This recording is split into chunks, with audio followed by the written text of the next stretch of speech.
First off, I want to thank the grace of heaven and the virtues of the masters, the mercy of the grand predecessors, transmitting masters, lecturers, and everyone here today for the opportunity to continue talking about this 15 temple rules and regulations.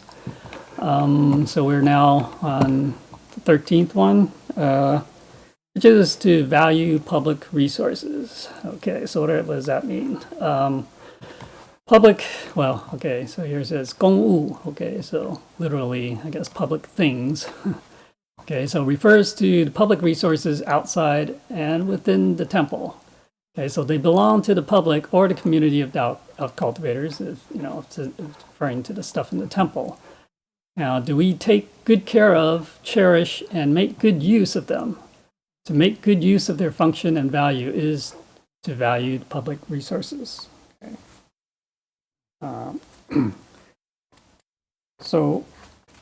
Or, you know, let's see. Yeah, so Holy Teacher then asks, well, you know, or can we take them home for personal use or use these things, you know, these public resources for personal use? So disciples, we already talked about number 10, which is keeping procedures clear and honest. We must know if we do not stop a little greed or selfishness, it becomes a major demerit or serious offense. Therefore, public things must not be taken for personal use, nor wantonly, or basically arbitrarily or willfully destroyed. Okay. Lao Tzu said, right, people do not steal the things that are hard to come by, but they do not value. And their hearts are not disturbed if they cannot see the things that give rise to desires. Right? So because we place a value on material things, we give rise to selfish interest and abandon public spiritedness. But this is not our original nature. You know, for example, you know, toddlers, right, or, you know, infants, little children, they're not like this, right? They don't have this thing about, oh, this is mine, you know, or if you see them play together, that usually, especially the younger, like the toddler age or maybe younger, they're, you know, it's all about sharing. I mean, there's nothing like, oh, this is mine, okay? So without public spiritedness, how can we talk about cultivating Tao? It could be something simple like eating food, for example. You know, it's like, I actually kind of see this, you know, when we have food, people, they kind of take what they want, what they desire, right, what they like, and they leave what they don't like for others. so that's being selfish, right? That's basically being selfish. So that goes against the spirit of this rule, all right? In addition, do we treasure or cherish or take good care of transmitters, lecturers, and staff members who spread the Tao on behalf of heaven? Are we not polite or courteous to them? Do we disobey them? We should know that to respect them is to appreciate public resources. So in this case, you know, that's why I use the word resources, because it's not just referring to the things, but to people as well, okay? Because they spread the Tao on behalf of heaven, they are representatives of heaven. If we do not respect them, do not cherish them, then we do not appreciate public resources. Let alone if we criticize and curse them behind their backs, and that is even more serious. Okay, so this, you know, this value public resources. It used to be, well, I don't know, we call it something else, but basically cherish the public things, whatever.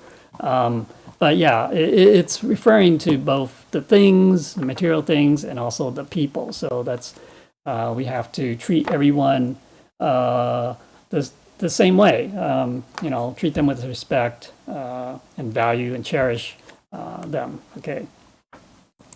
All right.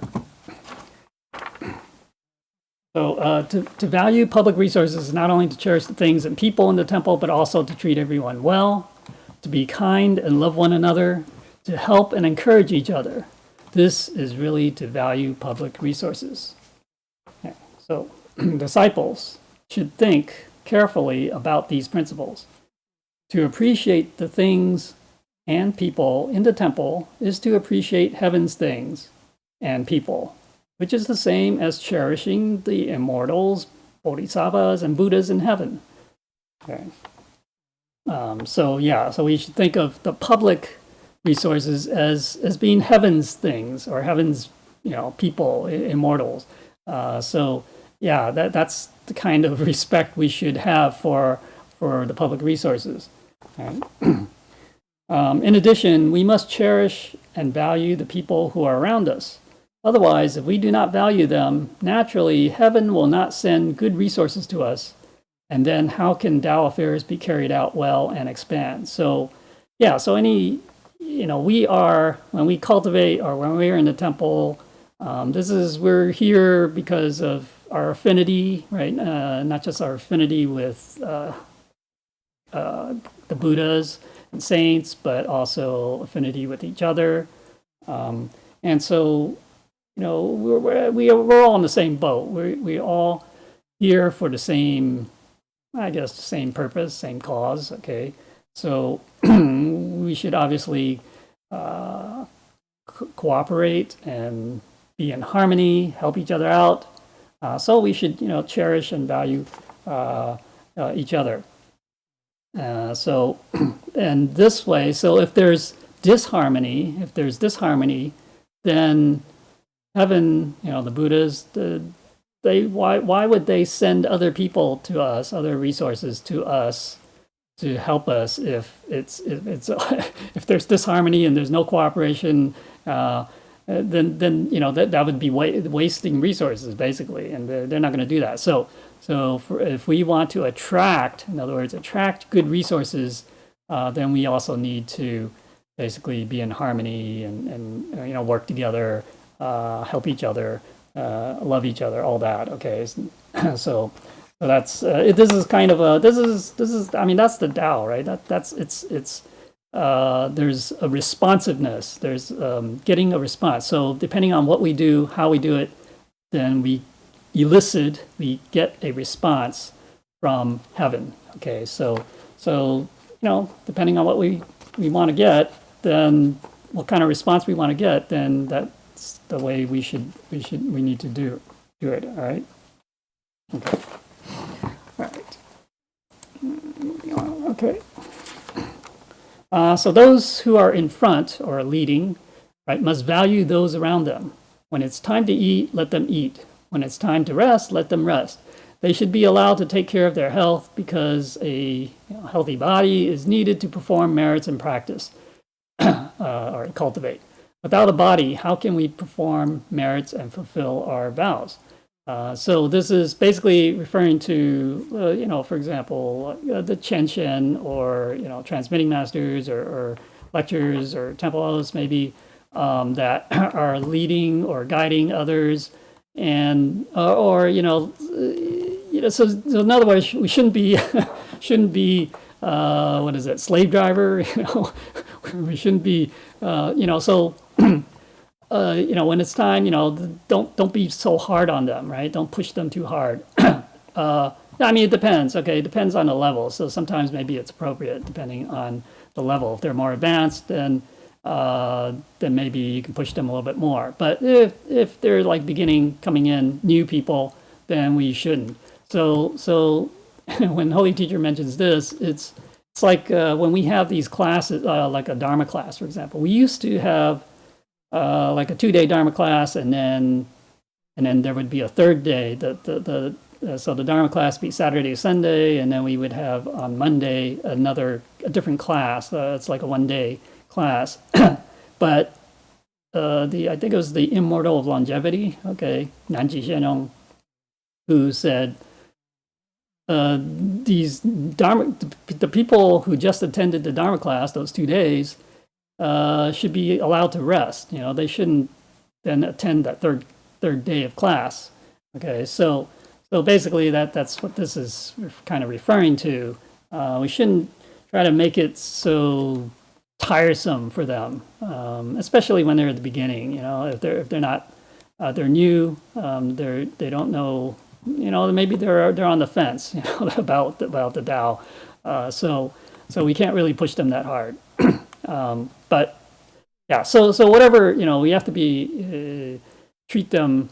So this kind of, you say, treat them well. Okay, don't push them too hard. Don't make it too difficult for them. But once we get to like maybe being a temple host or lecturer level, then there can be more requirements made of them. Okay.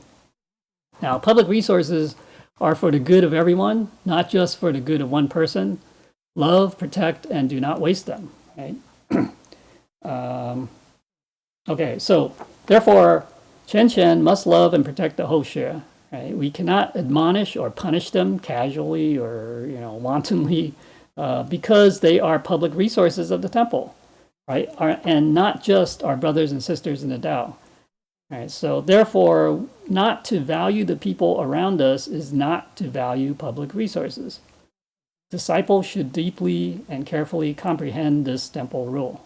Okay, so yeah, I mean, we maybe we view the Daokin around us as like brothers and sisters, but we don't necessarily think of them as, oh, these are like resources, or you can say talents, or whatever. They are useful. They can do things.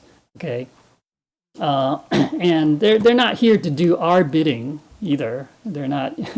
They're here to do heaven's bidding, if you will. Carry out heaven's will. Okay, so that's not something. It's not for us to say, oh yeah, I want this person to help me do some particular thing. I mean, if it's to do the heavenly works, then that's fine. Public works, basically, then that's good. Okay, because people put an emphasis on material things, there is the potential for desires, selfishness, and greed. This is to emphasize the personal good over the greater good, right? If they become selfish, right, trying to use these public things for themselves, or not maybe they use it, or they hide it, they keep it for themselves. They don't want others to use it. So how can we cultivate Tao if we still cling to that self, that ego? To value the public, or to value the public resources, is an inherent virtue of our true self, right? The true self, the Buddha nature, is inherently selfless. So therefore, it is all public. It is all for the greater good, right? So that's again, we everything points to that. All these rules really point to, we have to get to our to be one with our Buddha nature and get rid of that self, that ego, that human nature aspect. Okay. All right. Okay, so that kind of covers this number 13. All right, number 14. I call it the lively response to matters, or you can say responsiveness to matters. Okay. So the true temple rules and discipline is the Tao, right? It's living and it's not dead. Right? Tao harmonizes with the changes in external karmic affinities, but always holds to the middle way continuously without end. Tao cultivators also should have a lively and adaptable mind, not habit-bound and inflexible. Okay, so even though we have rules, okay, but these are, you can see that these rules, so rules may not necessarily be the perfect word for this, or for these things, but you can say they're guidelines or they're disciplines, okay, because these are pretty broad, pretty general. Well, more general, very kind of broad. They're not like precepts where it's a little bit more specific and rigid, if you will, in what it says you have to do or can't do. Okay, so. But the Tao is living, right? So it's not like, oh, it's set in stone that it does one thing this way only, okay? And I've talked about this in I always mentioned this in the past, that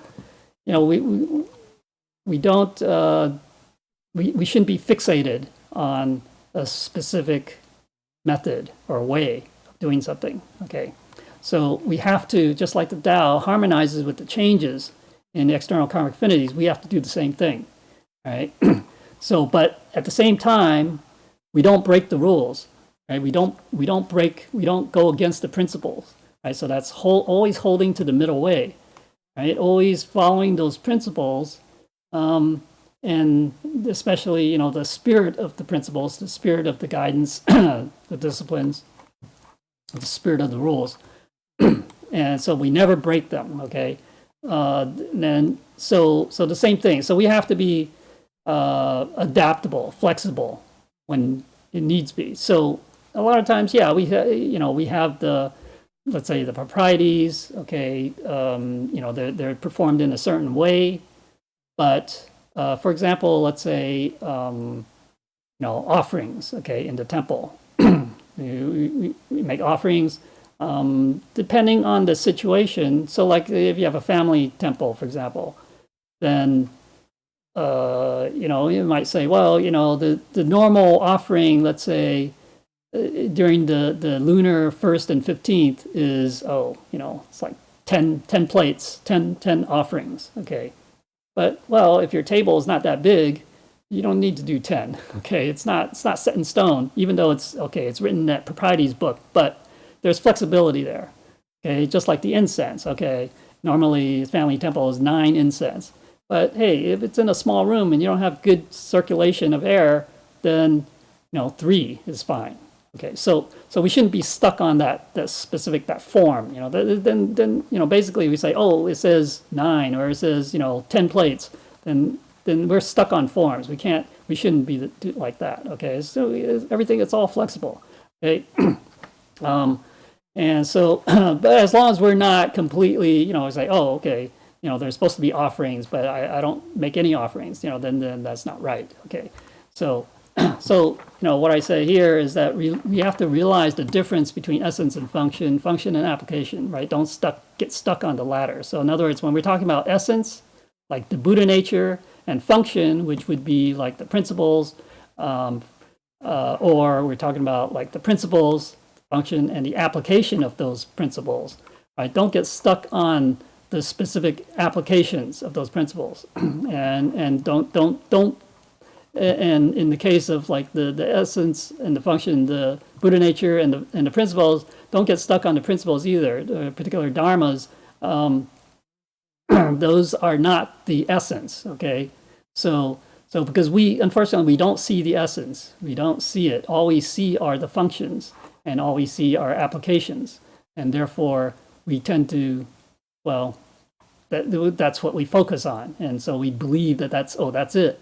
But that's not it, and this is, the essence has so many different functions, okay, and each function has many different applications. So we shouldn't get stuck on any particular one of those, the applications. So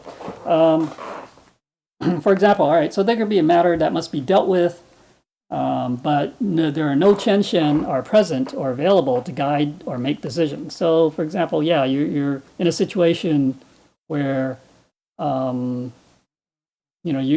kind of on your own in terms of you have to deal with something, okay, and there's no, you don't have a transmitting master there, or maybe lecturers not available to give some guidance, or to let to tell you what to do.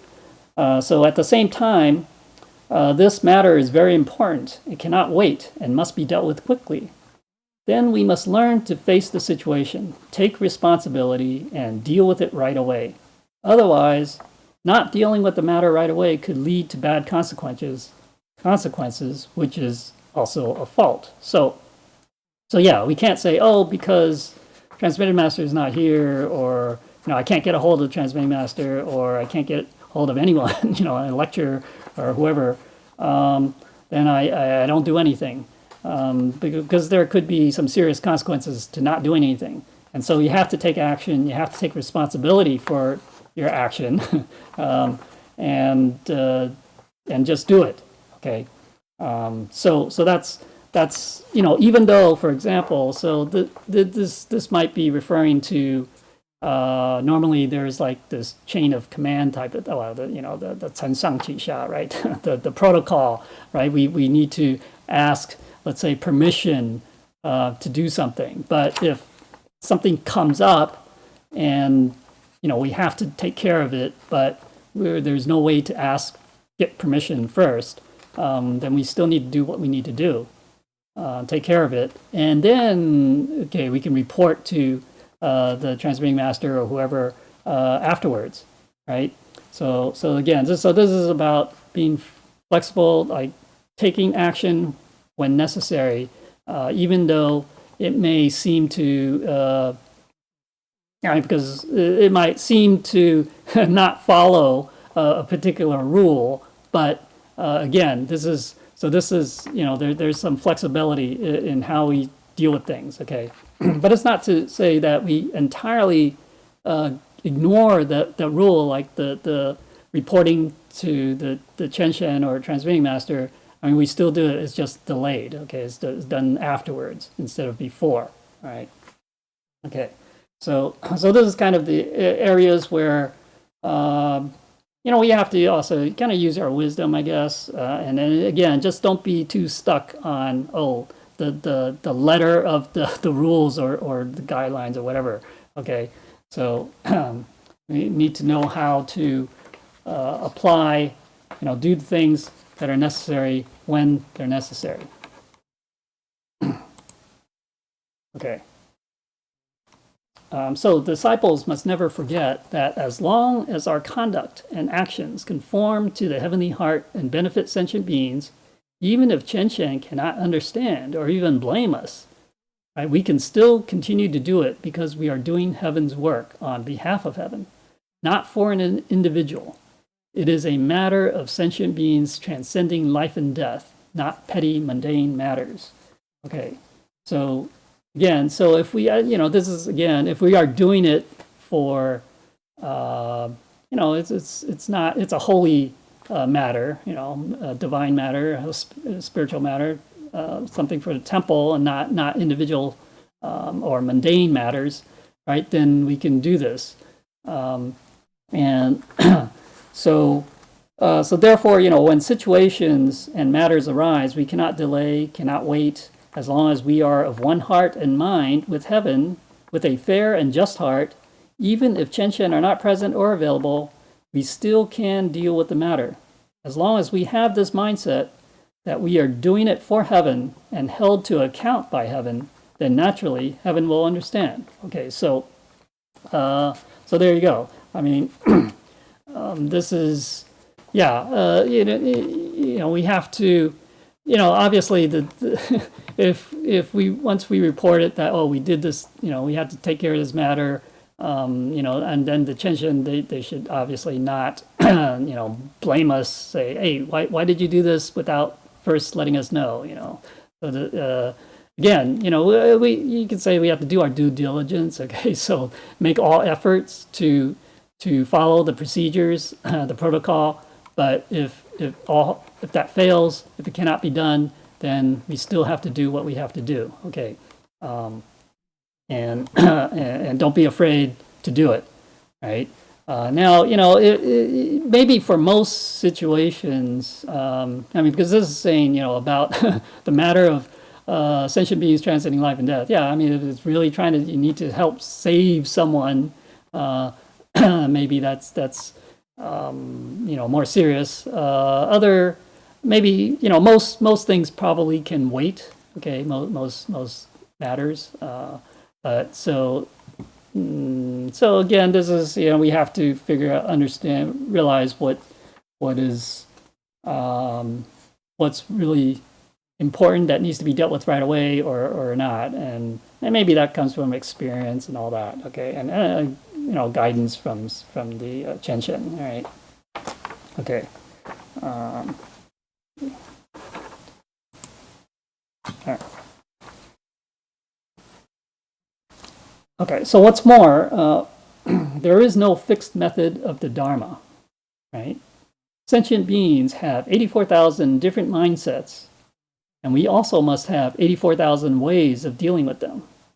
Okay, so I don't know if that's that's a real number. I mean, if that's actually, some fixed number, but it's probably not. It's just describing that everyone has different mindsets. Okay, and you have to deal with different people in different ways. You can't just, it's not one size fits all in terms of the application of these principles. So we have to know how to deal with a particular, whether the personality or whatever, their character is the way they are, or what their knowledge, what they know, or their beliefs, right? All these things affect how we should deal with them or how we should talk to them, all right? So especially like if we're introducing the Tao to people, we really should know their background a little bit. If we don't know their background, we could be saying one thing, but it's not appropriate for them to hear that, and it may actually have the opposite effect, okay, that we're intended. So we really should know beforehand, try to know what their background is. Okay, so at any time, anywhere, we must learn to deal with matters as they come, but return to quiescence as they go. Use the Buddha nature to deal with all karmic affinities. At the same time, learn to use the heart and mind that does not become attached to the matter when dealing with it. Only this counts as being flexible in dealing with matters and can be said to have the highest wisdom. All right, so basically, when something comes up, we deal with it, okay, and we deal with it using the Buddha nature, right? The unbiased, without any kind of ego involved or anything. Then, and when it's done, then it's done. Okay, so then we don't become attached to just that thing that we just did, right? So it's just like the mirror that you talked about before, right? The object appears in front of the mirror reflects it exactly. So basically, this is where there's no bias, right? There's nothing different about that. It is just exactly the way it needs to be dealt with. And then when the object is gone, there's nothing left on the mirror. There's no image left on the mirror. There's no attachment left. Okay, so that's exactly how we should do things. And so so if we can do it that way, then we have this highest wisdom. Okay, so obviously maybe we need to practice. I mean, we need to cultivate. We need to work on this to be able to get to this level. All right, of doing things. The Holy Teacher says, disciples, the mind of Buddha has no attachments and does not become defiled.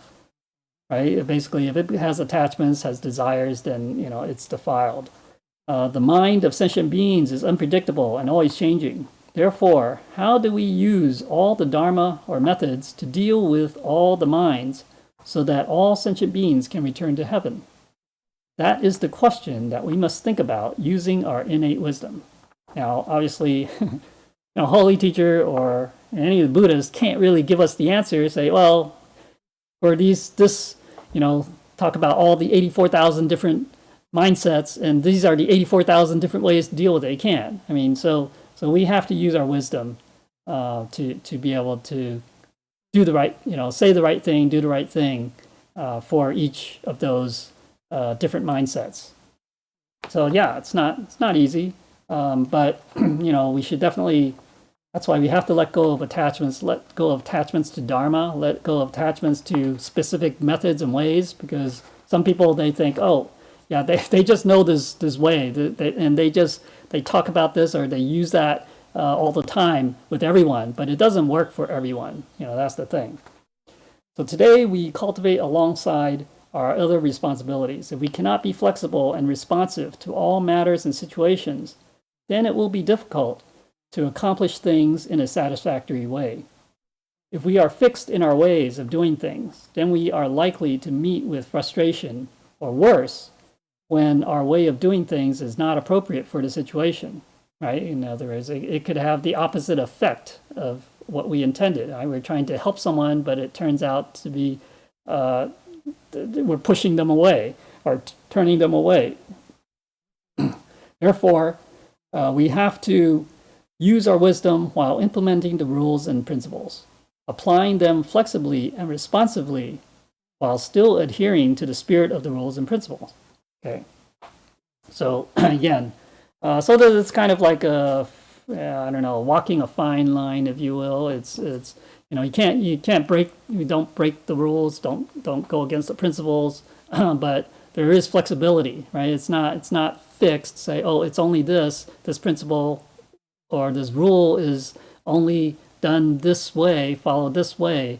There's room for different ways. Okay, so that's something that we have to realize, right? I know people maybe like it's simple. Say, oh, just tell me, this rule. What does it mean? It just does, tell me. Tell me. It's only to do this or do it this way.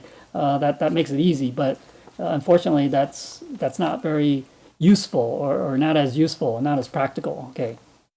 All right. Let's see. This okay? So that's that was 14. Now 15. That is the last one. Be cautious and prudent in words and actions. So the ancients say, words are the sound of the mind. Actions are the image of the mind. It means that words can express the inner voice of the mind, and actions can reflect the inner image of the mind. Thus, the mind's intent is reflected externally in words and actions. Contrarily, if we do not have the intent, then naturally we would not have the matching words and actions. Right? Thus, the external expression of our words and actions can genuinely express our true intent. So basically, therefore, our every word and action represents the true self, or the Buddha nature. Now, this is ideally that's the way it is. Now, sometimes people maybe they say or do things even though that's inside, that's not what they intend, or it's kind of like they don't mean it. Okay, but generally, well, really, I mean, what we should do is that our words and our actions, I mean, we should mean it. I mean, it should come from the heart, come from the true heart. Okay, so that would basically reflect our genuine self, right? So we shouldn't be thinking one thing but then saying or doing something else. Okay, then that's not right.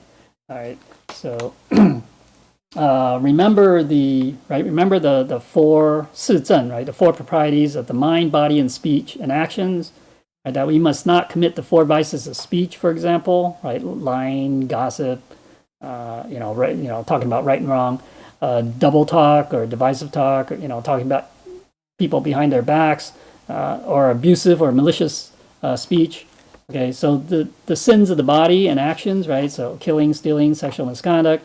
Now, this rule is very general, right? This number 15 is very general, but basically includes those four proprieties. However, it is also a guide for how or when we might say or do something. For example, making sure that our words, conduct, and actions are appropriate and not taken the wrong way. Right? So this is more subtle and nuanced compared to the four proprieties, which are kind of more like precepts, right? They're more pretty specific about specific things, about not to do. Okay, so there's a lot more subtlety here in basically maybe choosing our words carefully, right? Choosing what words we use, how we say it, or how we do something. Okay, all these things.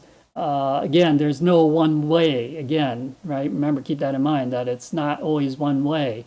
That we have to choose whatever is appropriate for the situation, for the conditions. Okay, for the karmic affinity. Okay.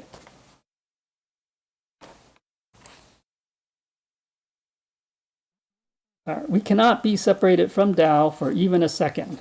Moreover, heaven and earth do not speak. So the preciousness of Tao must be manifested through us. As such, how can we not be cautious in our words and conduct and not respect the Buddha within? Okay, so this, what's more, there are laws of heaven or nature, laws of a country, and temples also have rules, regulations, and proprieties that we must follow. If we are not careful in our words and actions and arbitrarily or wantonly create karma and sins of the mouth, we not only hurt others, but we ultimately will suffer, right? Because we're creating sins or demerits, creating karma for ourselves. If we're not careful, then then yeah, obviously we're still going to be held accountable, right? So heaven is fair and impartial to all sentient beings. Heaven is aware of the slightest achievement and is sure to examine the smallest faults. Right? In the ironclad law of karma or causality, how can disciples commit offenses and faults without suffering the consequences according to heaven's law? Right? It doesn't work that way. I mean, we will be held to account for all of our actions, all of our words, and all of our thoughts. Okay.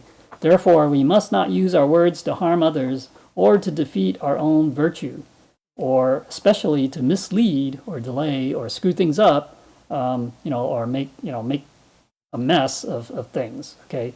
So that's this idea of being cautious, being careful, being prudent, right? Being wise in our words and actions, and when we say them, how we say them. Maybe sometimes we just shouldn't say anything. Okay, right? There's a saying: if there's nothing good to say, don't say it. Right? And yeah, in general, I mean, Buddha's holy teacher says, yeah, we should say good words, say good things. If we don't have anything good to say, then that implies that maybe we shouldn't say it. If it's something bad, we shouldn't necessarily say it. Okay.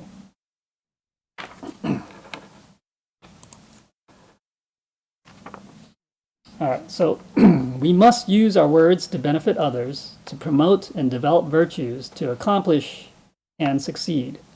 Especially, Tao cultivators must speak true principles and talk about holy matters, not gossip and create sins of the mouth, right? Not talk about useless things and stop, and we have to stop the fatuous laughter. Okay, so this is like, this kind of silly stuff. Right, so this is truly to be cautious in words. Right? The same goes for prudent conduct. Not only must our words and actions be consistent and set an example with our conduct, we must especially manifest Tao in our conduct and propagate Tao on behalf of heaven, always using a heavenly heart, always in consideration for sentient beings in all we do, constantly vigilant and aware with guarded caution. Then we will have fewer faults. Right, so it's better to prevent, right? Prevention is it's worth more than a cure, right? So we want to not create faults or not create sins of the mouth, right? Actually, the mouth that's where most of our sins come from, is from the mouth, right? Because we're always talking, right? We may not necessarily carry out, do bad things, but we might say some bad things or say things that are harmful or not beneficial to others. Then yeah, potentially, we create sins of the mouth. So there's a lot of karma there. Now, let's see. So in this way, when our words do not create offenses and our conduct does not create resentment or evil, does not create resentment or evil, can we be considered as representing heaven to propagate Tao and one who is established in and manifesting the Tao? Right. So if you think about the saints, sages, right, bodhisattvas, Buddhas, all these people, that their words are, they choose their words very carefully. Well, for them, it's just coming from the Buddha nature. Okay, so it's kind of coming direct and it's very natural. For us, because we still are not at that level, we have our habits, we still have biases, we have all these things that affect us, our words and actions, and therefore we have to be aware. We have to be cautious of that. Okay. So basically, so we have to be very careful as a cultivator, because we also represent the Tao. We represent heaven. Therefore, we cannot act like, we should act accordingly. We should act like a saint, as a sage or a Buddha, So that is really, then that we would be consistent, right? If we are a cultivator, we claim to be a cultivator, but yet we still say bad things and we're still, doing things that we shouldn't be doing, then it's we can't really justify saying that we are a cultivator, all right? So, okay. Okay. So speak only when necessary. So there's kind of conduct. Oh, okay. Speak only when necessary. Conduct and action should do the talking, right? So, yeah, words. Sometimes you shouldn't have to use words, right? Virtues, right? We say try to use our virtues to convince or persuade or transform people, right? So that's through our conduct and actions. Okay, so let our conduct and actions do the talking, and that speaks more loudly than our words. Really, because people like to see, well, am I just full of talk, or do I know what I'm talking about and I know how to do it? So that is important, and it's always better than to not say anything, but just actually to do it and to show by example. Right? Choose our words, conduct, and actions prudently, right? With wisdom and cautiously, carefully. Right, with consideration for others. Again, so it's not, we do have to, for most of us, then we have to put in some thought. Don't just blurt out whatever is on our mind, because that could be the wrong, that could hurt someone, or it could be the wrong thing. Okay, so we have to be careful. Sometimes, certain people are, they might be more sensitive, and so we have to be extra careful in what we say, the words that we use, and that they don't take it the wrong way. So we do have to try to be as careful as we can. Carefully choose the right time to speak or act. Again, there's a timing as well. There's a right timing, right? Sometimes it's not the right time to say something or do something. Might need to, maybe if someone is upset, then maybe, it's not the time to tell them, hey, you did this wrong. Okay, so maybe wait for a little bit better time, or say it in a different way. Don't just say it so directly. Okay. We must be sincere and respectful to win people's trust, and that makes sense. So we have to respect them, others, to get their trust, and we have to be sincere, genuine. Okay.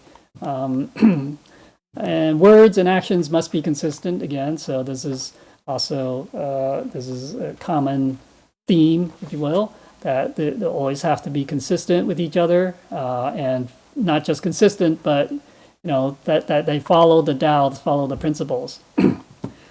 Say good words to benefit others is koda, which is virtue of speech, virtue of the mouth. Okay, so saying good things that benefit others. We're not talking about flattery, okay? So that's remember, that's one of the things that's one of the 4 vices that we don't of speech that we don't want, we can't do. So, but this is just saying, encouraging words, positive things. Even if they did something wrong, we just encourage them. Say, oh yeah, next time we'll do better, or maybe there's a better way to do things, without going into making it sound negative and discouraging. So always trying to be positive and encouraging. Anything that can benefit them, to even just to kind of raise their spirits, right? If they're feeling down because maybe they made a mistake, try to lift them up, right, spiritually. Act with doubt to benefit others is sunda. Okay, so that's the virtue of conduct, or the body, literally. Okay, and so the words and actions, right? So acting according to the Tao, according to the principles, to benefit other people. So that is then our virtues of our conduct. Okay. So yeah, we should never slander the Tao or the truth, right? Never behave recklessly or carelessly. Never damage the reputation of Tao. Okay, so again, we might not realize it, but depending on what we say and what we do, how we conduct ourselves, we might actually be, damaging the reputation of Tao. When people see us, they say, they know that we are, or even within the temple, but outside, if people know that, we are in the Tao, we're supposedly Tao cultivators, but we don't act like one, we don't talk like one, and that damages not just our own, they don't trust us, but damages the reputation of the Tao itself. So that's we have to be extra careful here. Realize that it's not just about us, right? It's about the whole, the Tao itself. So therefore, Tao cultivators must be cautious and prudent in words and actions, and not be neglectful. Okay, so it's very, I mean, it sounds very simple, but it's really, there's a lot of, you can say, because we have a lot of responsibility, really, as a Tao cultivator. Maybe we don't realize it, but yeah, we do. We need to protect, not only, it's not really just about our own reputation, but the reputation of the Tao. Okay. Let me see. Okay. All right. So here, I try to summarize maybe these 15 rules, kind of using two sentences or two phrases, which is, okay. It's kind of hard to do, but anyway, so first one, respect the Buddha, right? So do not stray from the Buddha nature and do not deviate from the conduct of a Buddha, right? It's the foundation for the rest of the guiding principles and the spirit of Tao cultivation practice, right? So remember, so throughout all these rules, it's really all kind of going back to the Buddha nature, right? That's kind of the insight. So the rules, you can kind of interpret it one way, to just talking about the external side of things, but that's very superficial. So that's not really the spirit of these rules. As Holy Teacher has been describing, it's basically the internal, it's all about the Buddha nature, really. So that's something that we always keep in mind. So that's why this first one is the bedrock, the foundation for all the rules. Okay. Follow Qianshen and guide the Hoshe. So follow with respect and guide with virtue. So when we follow, we respect the Qianshen, and when we're guiding the Hoshe, we should be, guiding with our virtues, kindness, love, that kind of thing. Okay, patience, and then we have to also be consistent in words and actions. So we've already seen this, mentioned several times throughout. Okay, so that's very important. And this is kind of part of the basically that Sen Sang Qi Sha, if you will. It's related to that. Okay, the protocol that the reporting to the Qianshen and then kind of like leading or guiding the Hoshe. So it's actually, it's very similar. Okay, so maintain dignity and righteousness. Right, so it's being solemn and self-restrained, but it's not just appearance on the outside, right? So in our heart and mind, we have to be solemn and restrained, and basically, it should be following our Buddha nature. Okay, and so we have our words and actions have to be in accord, following the propriety. Again, and then later on, you'll see that the propriety is really the propriety of our Buddha nature, of our conscience. Okay, so we follow that. So again, that's the internal side of things. And then, so observe the rules and proprieties. It's to follow the rules, proprieties according to our position and role, right? So we all have a different, depending on our position or our role in the matters, then we should follow the rules or proprieties accordingly. Okay, so things are a little bit different depending on our roles. And the conscience is the temple rules. Okay, so this is kind of the internal rules that we have. Whereas obviously we have the external ones. We have all precepts and we have all sorts of regulations, proprieties. But ultimately, the conscience is the temple rule that is within us that we always should follow. Right? Take responsibility. So we have two missions, basically. The mission from heaven is to ferry people back to heaven, right? That's you can say the holy mission. Well, yeah, I mean, they're both holy missions, but that's the mission that we basically came to this world with. Okay, we came with that mission.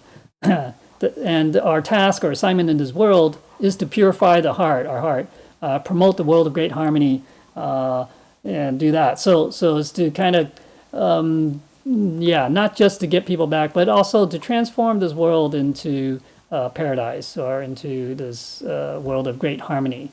Okay. Emphasize the holy over the mundane, right? For the benefit of others, for the benefit of others or the public or greater good.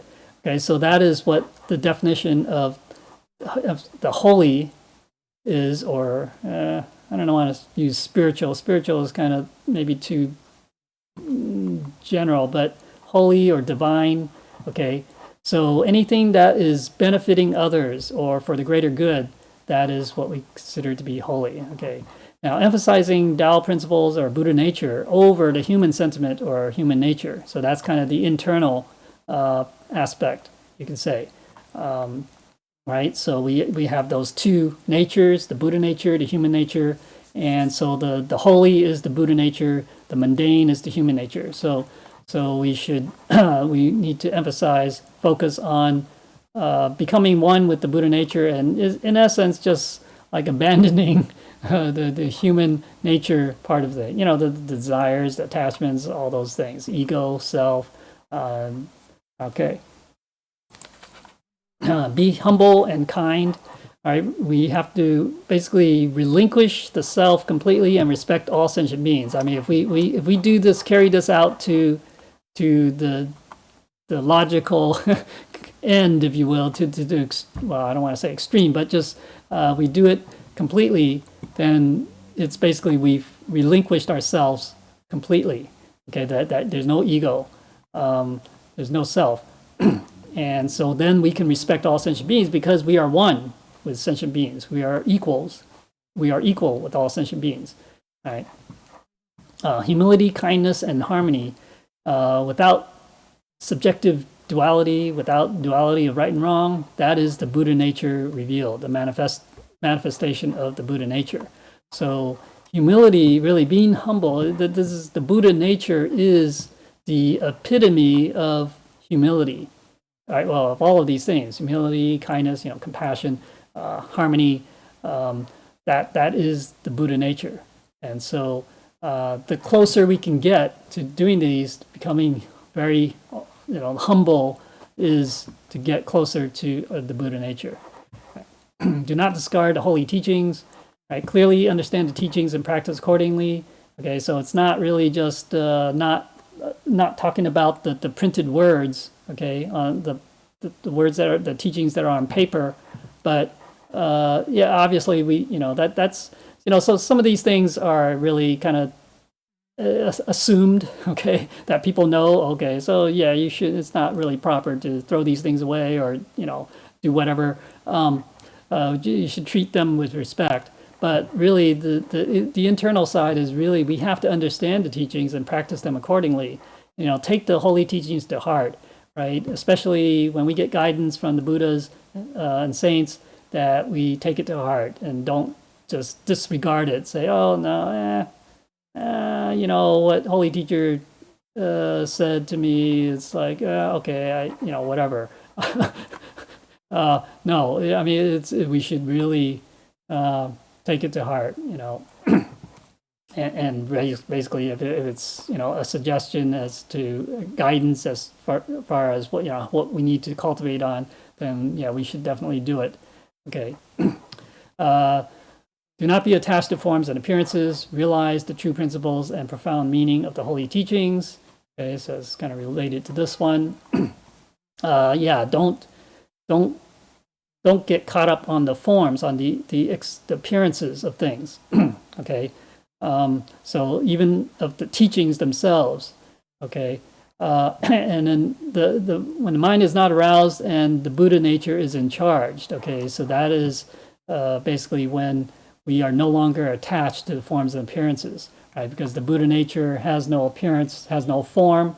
We have to let go of the forms that we're attached to of ourselves. It's our consciousness, our human consciousness is that mind. That is not the true mind, okay? Because that is changeable, all right, and it's not permanent. So by not being aroused, right? Don't give rise to a single thought. Let go of all karmic affinities, all that. Okay. Keep procedures clear and honest. Right. The purpose of donations must be honored. Right. If people donate for let's say book printing, then that's what we need to use it for. Money must be prudently spent. Right. Wisely spent. Don't waste money. I mean, this is not our money to waste. It's people's donations. And they're sincere donations. So we have to be careful how we spend it. And all transactions must be accounted for clearly, transparently, properly. Okay. And, we need to be above temptation and corruption in terms of, when we're dealing, especially when we're dealing with money, that we don't do anything we shouldn't do. Because these are grave sins if we do. Okay. Right, because again, every penny of donation is considered as massive as the Mount Sumeru, right? But although maybe the focus was on the financial, the money side of things, donations, but this applies to all kinds of procedures and transactions in our dealings with and matters and other people. Okay. Notify when departing and returning. So we report at the start and completion of an assignment, or it could be that. Okay. So again, this is kind of part of that protocol, if you will, the propriety that we should do that, and then also if we happen to have specific responsibilities within the temple, for example. So, for example, transmitting masters.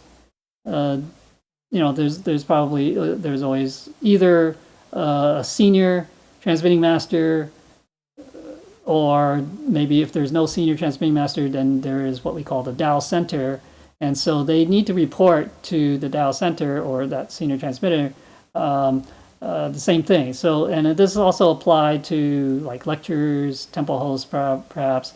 Anyone who might have some responsibilities within the temple, because it's just, if we're going somewhere, if we're going on vacation even, or just we're going out to conduct business, temple affair matters, dealing with temple affairs, then we always need to let whoever the responsible know that we're going to be away, that we're not going to be available, for example.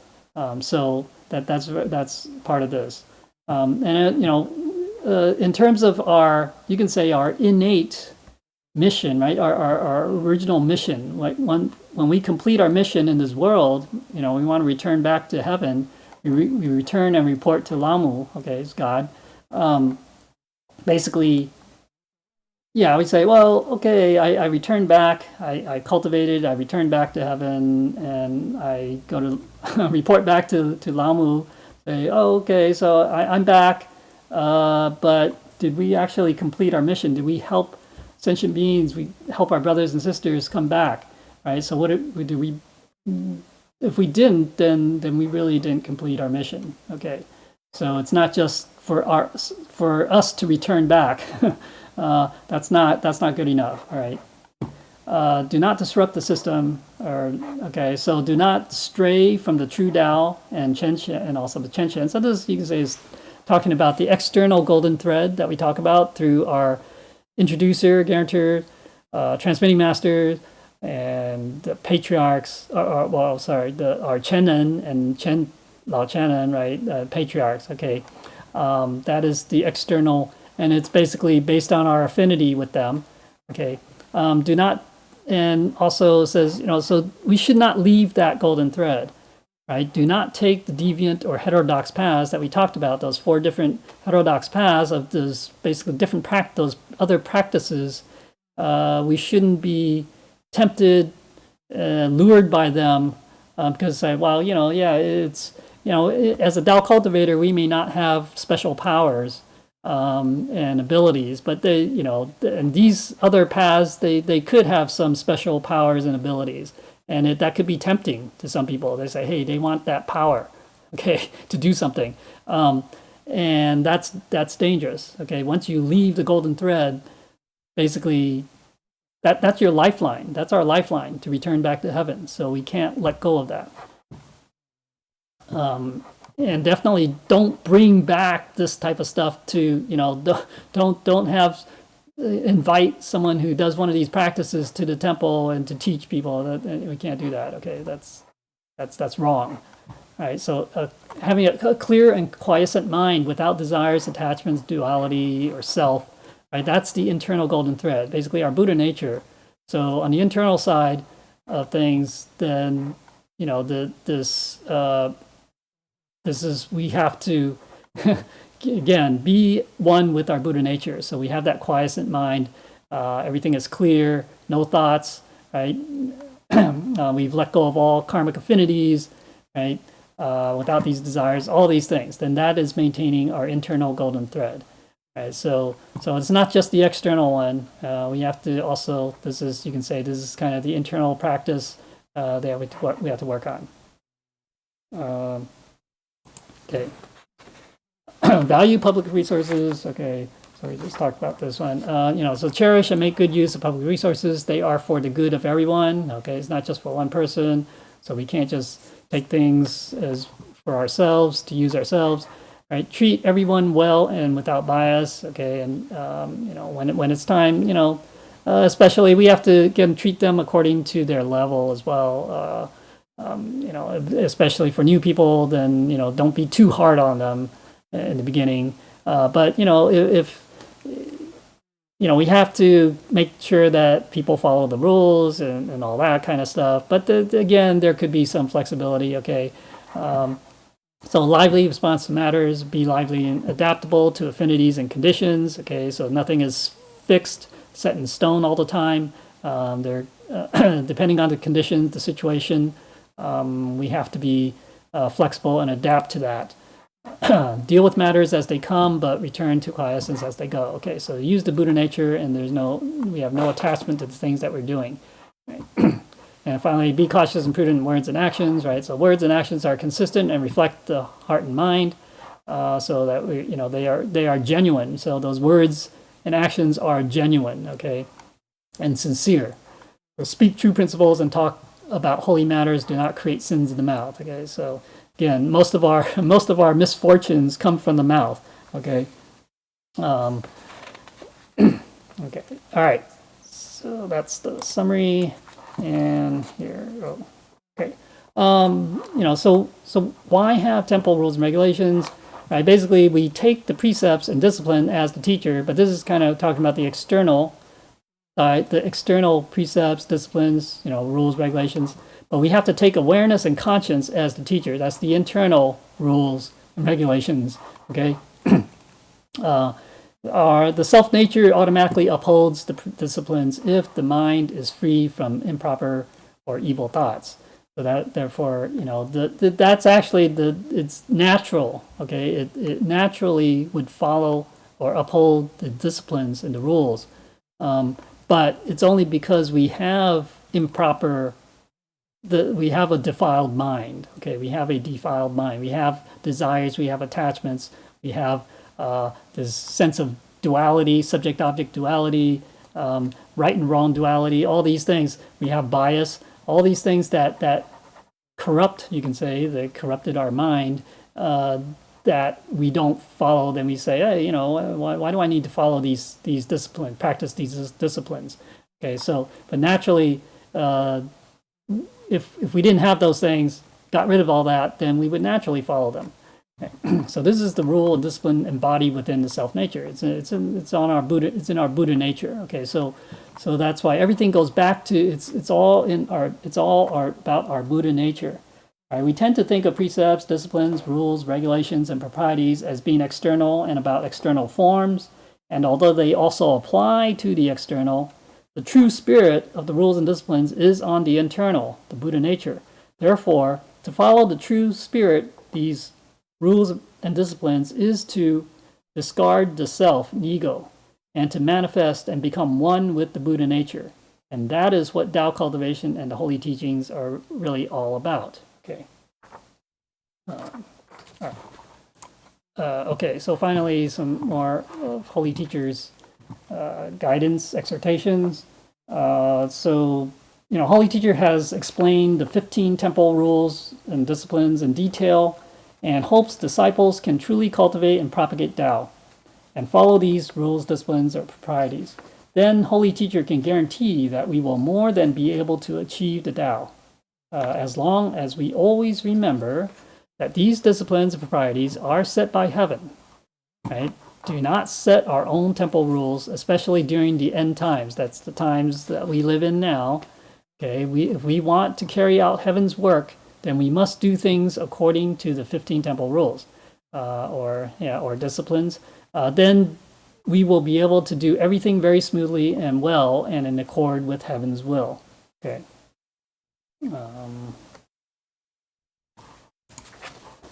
The 15 temple.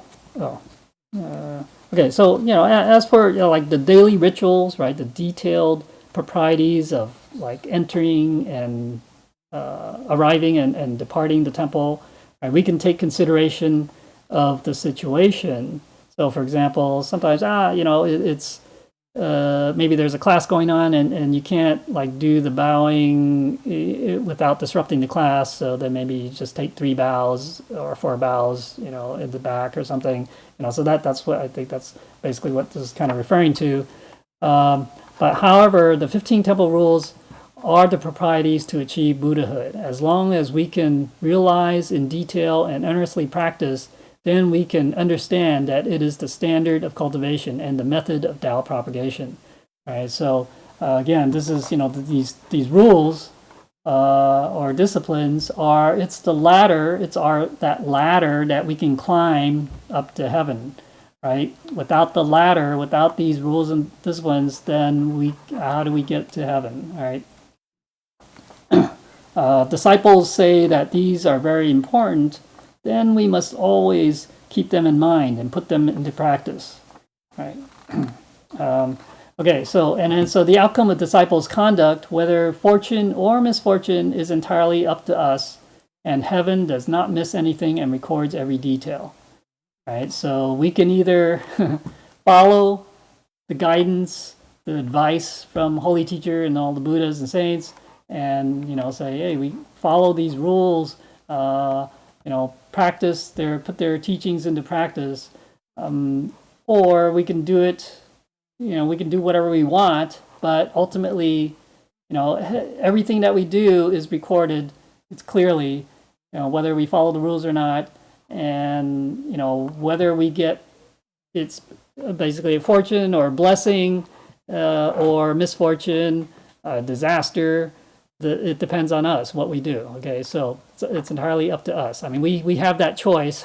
We can make the right choice, or we can make the choice that's gonna lead to more suffering. Okay, so that's up to us. Finally, we must remember the first line of the treatise of the illustrious sage on response and retribution. Okay, that's the 太上老君感应篇, the 太上感应篇. Okay, so heaven has ordained neither woe or misfortune, nor weal, which is fortune. It is created by man alone, right? The fruits of virtue and vice pursue the instigator like a shadow following the form. So in other words, cause and effect, karma, we can't escape that, okay? If whatever we do, we create karma, it will eventually catch up to us.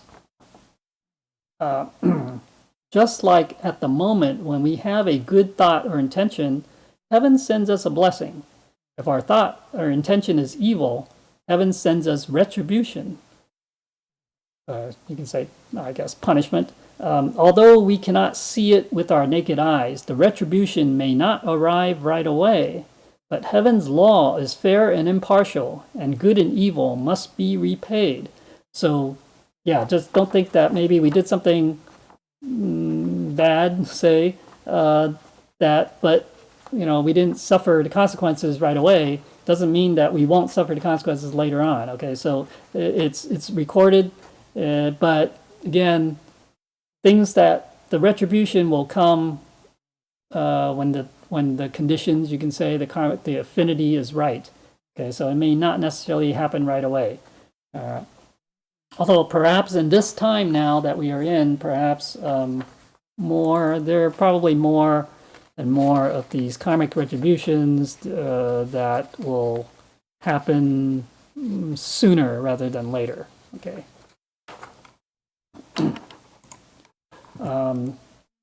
So during this urgent period of the final days, heaven tests people, the time of separating the good from the evil. Okay, so it kind of reminded me of this, the passage in the Bible, right, in Matthew. It says, his winnowing fan is in his hand, and he will clear his threshing floor, gathering his wheat into the barn and burning up the chaff with unquenchable fire, right? So this is the separation of the good from the evil during this time that we're in. So if you see what's all the disasters that are happening, basically kind of starting with this pandemic last year, there's been like a string of calamities and disasters. I mean, they were more regional perhaps, but still, it seemed like there were many more than I remember in past years. Okay, so this is like the start of all these things that are happening now, and it's only going to get worse.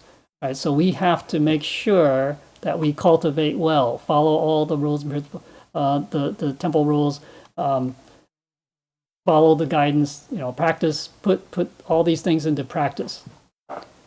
How can disciples not be cautious in everything we do? We must have good control of ourselves to cultivate until the last moment and not have any change in heart or will.